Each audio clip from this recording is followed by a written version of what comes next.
Victory at last to this fallen knight! You are not prepared!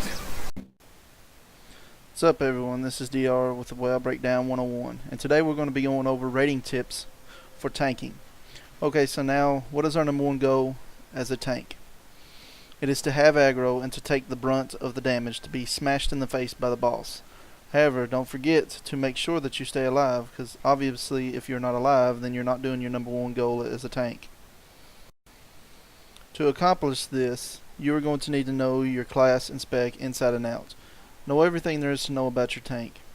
If you are just starting, or if you are struggling on what skill to press next, or how and when to use your active mitigation, then you're going to want to hit the training dummies so that you can learn, live, breathe your priority rotation, and make sure you know it like the back of your hand. Once you have accomplished this, now is the time for your defensive cooldowns. These absolutely need to be on a key binding. Most tanks have between 2 and 4 major defensive cooldowns for when shit is going to hit the fan. Having them on a keybind will help ensure that you have the reaction time needed to stay ahead on the damage. Now you may be thinking, but DR, I don't need defensive cooldowns on this farm boss, because my heals are able to keep me up and my gear is carrying me in whatever difficulty you're in. This is the incorrect thought process to have, and you can get into a bad habit really fast. Even if you're in a normal flex progression and you're helping out a friend in LFR, use your defensive cooldowns to get in the habit.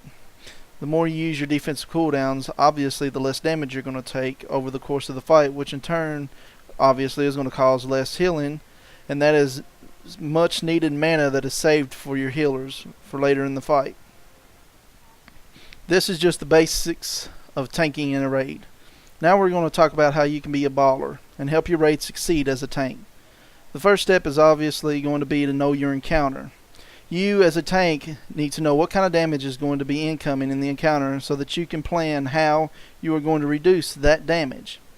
You need to know your glyphs and your talents that are going to allow you to be more efficient in each fight, as in a protection paladin will want to have his divine protection glyphed on a heavy melee damage fight and not glyphed on a heavy magic damage fight.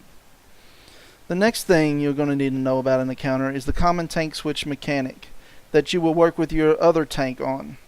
Ask yourself, is there a part of this encounter that I'm able to handle better than my co-tank? Now, as a baller tank, you will want to know your co-tank spec as much as your own, so that you are going to be able to work with your co-tank as to the best way to handle an encounter. Let's use this example. You are a prot pally, and you are tanking with a druid or a warrior which uses rage. Now, as a baller, you know that you are better suited for taking aggro first on the pull, so that your rage using co-tank can pull their rage, so when they taunt the boss from you, they'll have a nice smooth damage reduction during the tank switch. You will always want to ensure that you have a nice smooth damage reduction going on as you switch on tanks, so that it gives your healers time to react and switch to healing the tank that has aggro currently.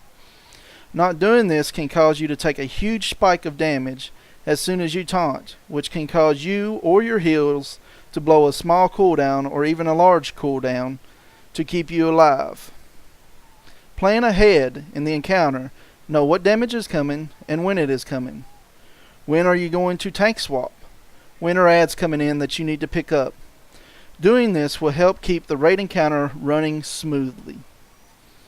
Now, if you've just started tanking or you've not been raiding that long, one thing you may not realize as a tank is how important your job is on increasing your raid's DPS as a whole. The higher your raid's damage is, the faster the boss is going to die. The easier the fight becomes as a whole. Not only with beating hard enraged timers and soft enraged timers, but also with reducing the damage you take as a whole, and increasing the aggressiveness your healers can have with their mana and their heals. Now you may be asking yourself, how is my job as a tank going to improve my raid's DPS as a whole? That, my friends, is simple. Position, position, position. Your raid's position and the boss's position is one of the utmost important things you will come across in your raid encounter. Good position leads to so many wonderful things, from efficiency, increasing DPS, increasing heals, and bringing order to what seems like chaos. If you as a tank is constantly moving the boss, or moving adds around, you will start to notice that adds are starting to get spread out.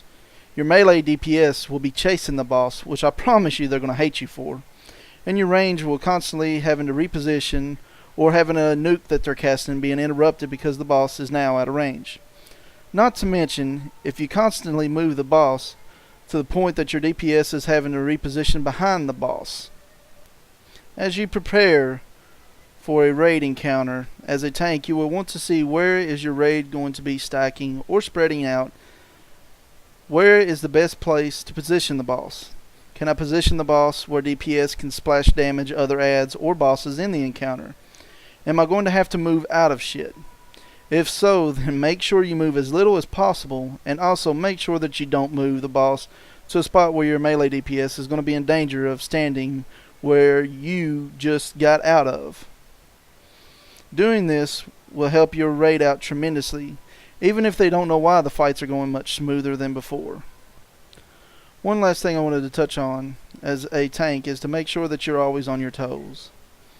There are points in a raid or trash pool when unexpected shit will happen, and your split-second decisions can be the difference between a wipe.